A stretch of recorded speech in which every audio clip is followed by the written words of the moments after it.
तो दोस्तों आज हम फिर से आपके लिए लेकर आए हैं देश दुनिया की सभी ताजा बड़ी खबरें। फटाफट एक एक कर विस्तार से आज आपको बताएंगे, तो वीडियो को अंत तक जरूर देखें। दोस्तों पहली खबर में आपको बता दें कि चीन के अत्याचार के बाद भी नहीं छोड़ा इस्लाम धर्म, अब उइगर मुसलमानों को मिलेगा शांति पुरस्कार, चीन के लिए बड़ा झटका। वहीं आपको बताएंगे दोस्तों कि लालू यादव के परिवार पर क्यों पड़ रहे हैं ईडी के छापे, नीतीश कुमार ने खोल दी मोदी सरकार की सारी पोल, बीजेपी के लिए माना जा रहा है बड़ा झटका। वहीं आपको बताएंगे दोस्तों कि किसान नेता राकेश टिकैत और उनके परिवार को बम से उड़ाने की धमकी देने वाला दिल्ली से हुआ गिरफ्तार। वहीं आपको बताएंगे दोस्तों कि कर्नाटक विधानसभा चुनाव का पहले सर्वे आया सामने, पहले ही सर्वे में कांग्रेस पार्टी की बननी है सरकार, भाजपा का हो रहा है सुपड़ा साफ, बीजेपी के लिए कर्नाटक से बड़ा झटका।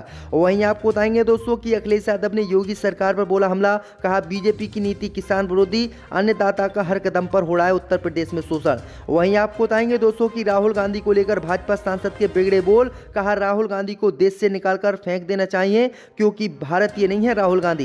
दोस्तों सभी खबरों को आपको एक एक कर बताने वाले हैं, वीडियो को लाइक कर चैनल को सब्सक्राइब कर दे। इसी बीच बढ़ते दोस्तों अगली खबर की ओर, तो चीन के अत्याचार के बाद भी उइगर मुसलमानों ने नहीं छोड़ा इस्लाम धर्म, अब मिलेगा नोबेल पुरस्कार। जी हां दोस्तों आपको बता दें ये बड़ी खबर सामने निकल कर आई दोस्तों कि चीन में उइगर मुसलमानों पर हो रहे अत्याचार के बीच जर्मनी स्थित उइगर अधिकार समूह को आज पुरस्कार के लिए नामांकित किया गया है, जिसके बाद चीन का तिलमिलाना तय माना जा रहा है। दरअसल आपको बता दें कि चीन में लगातार उइगर मुसलमानों को प्रताड़ित किया जा रहा है, उन्हें सुअर का मांस खिलाकर धर्म परिवर्तन कराने की कोशिश की जा रही है। लेकिन आपको बता दें कि चीन की तमाम कोशिशों के बाद उइगर मुसलमानों ने इस्लाम धर्म छोड़ने से इनकार किया, जिसके बाद अब पूरी दुनिया में उइगर मुसलमानों की तारीफ हो रही है और इसी को लेकर उन्हें नोबेल पुरस्कार के लिए नामांकित किया गया है, जिसके बाद चीन की मुश्किलें बढ़ गई हैं। दरअसल आपको बता दें कि उइगर कांग्रेस को चीन और तुर्की में उइगर मुस्लिमों की दुर्दशा दिखाने और उनकी शांति के लिए काम करने के लिए नामांकित किया गया है। माना जा रहा है कि उइगर संगठनों को नामांकित किए जाने के बाद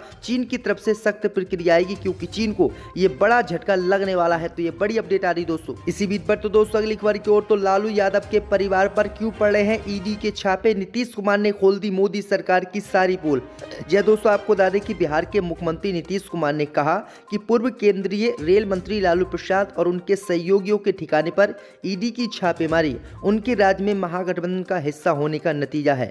नीतीश कुमार ने आगे कहा कि 2017 से 5 साल तक छापे नहीं पड़े, अब क्यों ये छापे पड़ रहे हैं? इसका सीधा सा कारण है कि मैं महागठबंधन का हिस्सा हूं, इस तरह के छापे हमें डरा नहीं सकते और हमारी सरकार बिहार को सुचारू रूप से प्रतिबंधित करेगी। फिर से गठबंधन बदलने पर प्रतिक्रिया देते हुए नीतीश कुमार ने इसे अब्बा बताते हुए खारिज कर दिया है। बिहार में महागठबंधन सुचारू रूप से चल रहा है, उन्होंने कहा है चिंता ना करें और अब्बाओं से बचे। दरअसल आपको बता दें कि आरजेडी प्रमुख लालू प्रसाद यादव ईडी की कार्रवाई को लेकर सवाल उठा रहे हैं। उन्होंने कहा कि जब से मैंने बिहार में नीतीश कुमार के साथ सरकार बनाई है और बीजेपी का गठबंधन खत्म किया है, उसके बाद से लगातार ईडी सीबीआई मुझको परेशान कर रही है। इससे पहले ये कोई भी एजेंसी मुझसे पूछताछ नहीं कर रही थी। तो ये बड़ी अपडेट आ रही है। इधर नीतीश कुमार ने भी खुलासा किया, तो उधर अब लालू यादव ने भी खुलासा इस मामले को लेकर कर दिया है। इसी बीच पर तो दोस्तों अगली खबर की ओर, तो किसान नेता राकेश टिकैत और उनके परिवार को बम से उड़ाने की धमकी देने वाला दिल्ली से गिरफ्तार। जब दोस्तों आपको बता दें कि भारतीय किसान यूनियन के नेता राकेश टिकैत को किसान आंदोलन से अलग न होने पर उनको व उनके परिवार को बम से उड़ाने की धमकी दी गई थी, जिसके बाद से राकेश टिकैत व उनका परिवार काफी परेशान था। राकेश टिकैत की शिकायत पर पुलिस ने शनिवार को धमकी देने वाले युवक को दिल्ली से गिरफ्तार कर लिया है। ये जानकारी शनिवार को पुलिस ने दी है।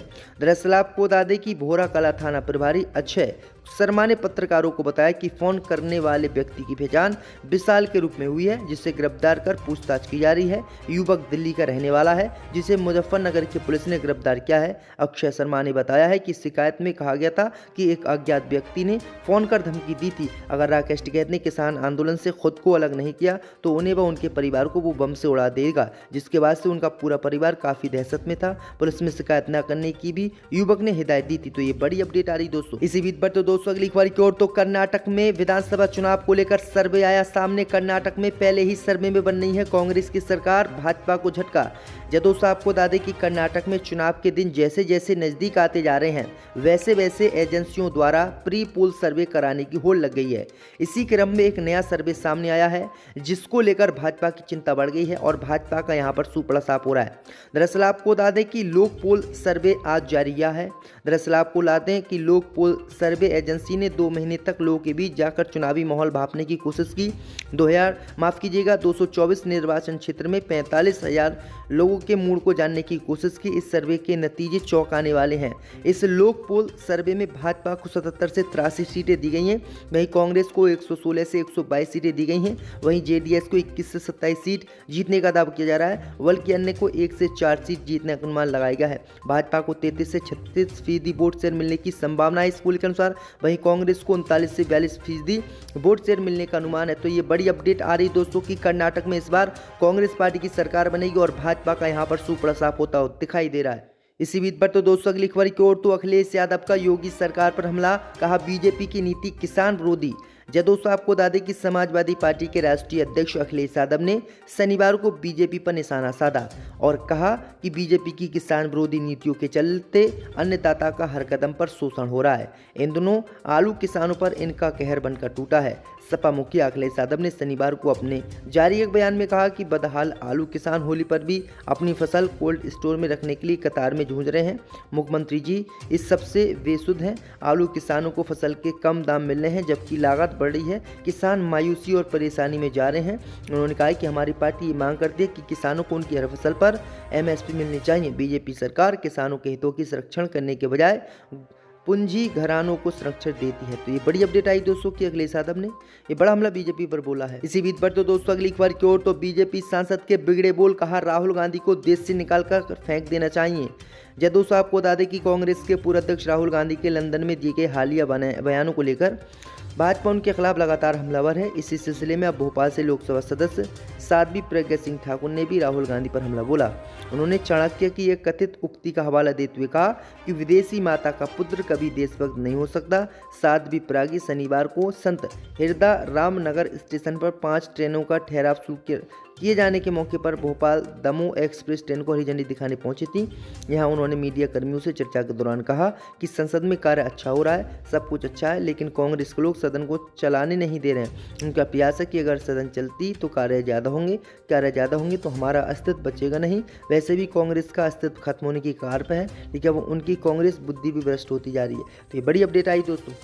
इसी बीच पर तो दोस्तों अगली खबर की ओर तो फारूक अब्दुल्ला ने जम्मू कश्मीर को बताया भारत का अभिन्न अंग, राज्य में विधानसभा चुनाव करने की मोदी सरकार से की मांग।